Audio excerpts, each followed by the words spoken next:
So hey guys, welcome back to my channel. And as you know that I am a good cricketer, I'm going to show you my cricket kit. No. Okay, then we will start with the helmet, as it is the most important part of my cricket kit because it protects my head from the leather ball, which is much powerful that can damage my brain.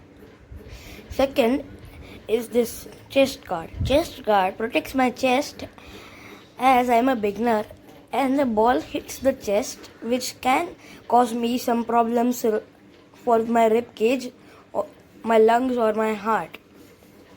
This is my elbow guard. This guard protects my elbow. This is my thigh pad, which protects my thigh. These are my gloves of SG, and these are my inner gloves. I use inner gloves because I have so much sweat when I play. So these inners soak the sweat when I am batting. This is my inner thigh pad. The other thigh pad which protects my second thigh. This is the abdomen guard.